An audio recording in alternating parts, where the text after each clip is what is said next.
July 17, 1996. A Transworld Airlines flight climbs above the Atlantic, bound from New York to Paris. More than 200 passengers are settling in for a quiet evening in the air. And then, just 12 minutes after takeoff, the unthinkable. The 747 erupts into a fireball 8 miles off the coast of Long Island. First responders comb the Atlantic Ocean, searching for signs of life. And the world begins to wonder, did an act of terrorism bring the plane down? As hours turn into days and weeks into months, investigators examine what could become a massive crime scene. New York, John F. Kennedy International Airport. 230 people, including the flight crew, board the aircraft. It's a very large plane, double-decker.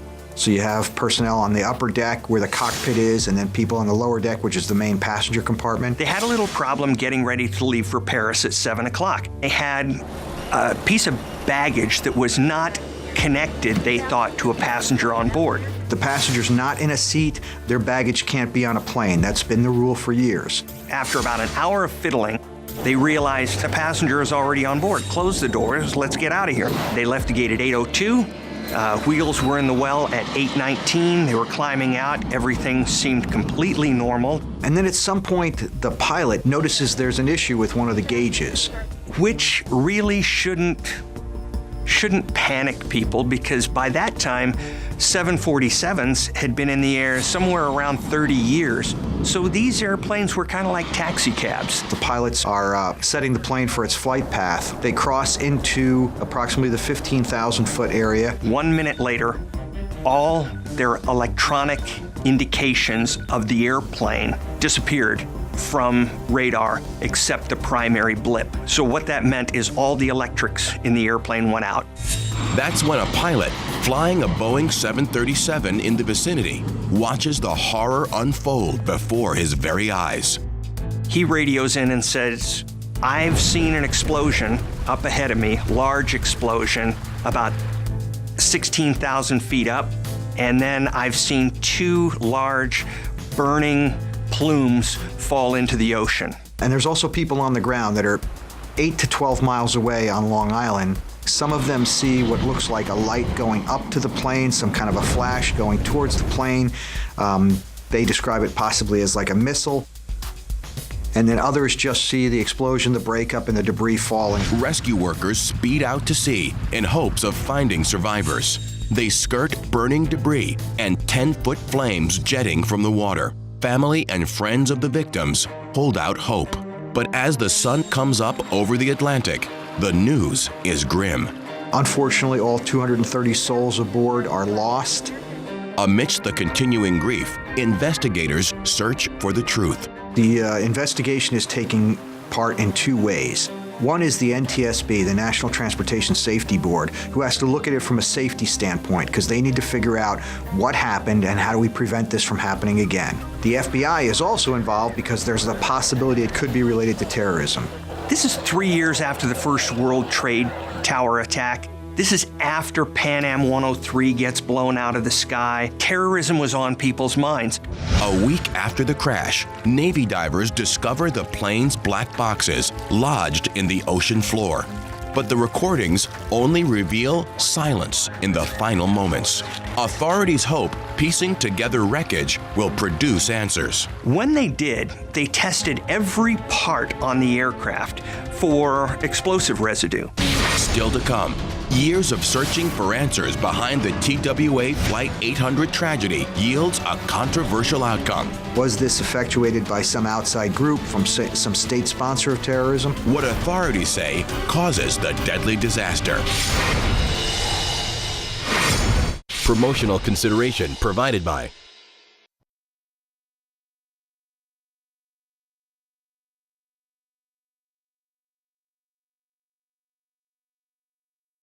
Wake up. Strong possibility in this case. 96 TWA.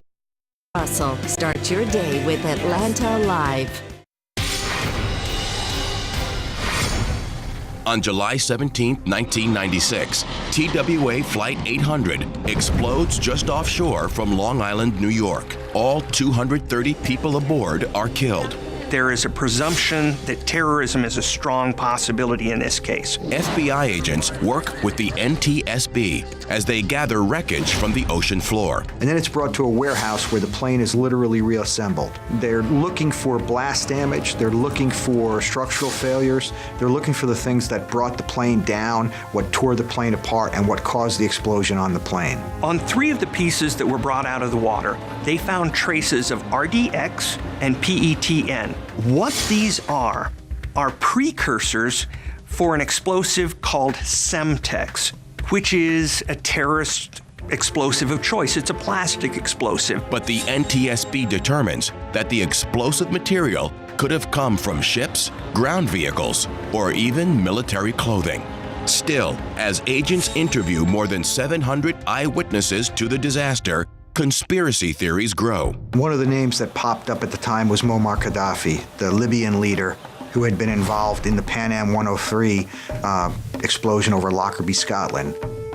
Many are convinced that a missile brought down the Boeing 747, but authorities say otherwise. There is simply no physical evidence or chemical evidence at this time to tell us that there was any kind of a sizable bomb inside the airplane. And further, there is no physical evidence right now that a missile of any size hit this airplane coming through from the right side, as it says, and going out the left side of the airplane. There is simply no physical evidence of that right now. When a missile hits an airplane, the way it blows it up is it sends shrapnel from the missile into the aircraft. So when you get to the wreckage, you're going to find pieces of the missile. You just are. After 16 months, the FBI essentially ends their part of the investigation, saying it was not a criminal act. Done.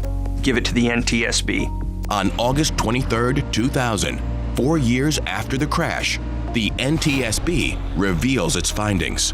They determined that the explosion occurred within the center fuel tank of the 747, which was empty at the time, and people thought an empty tank doesn't explode.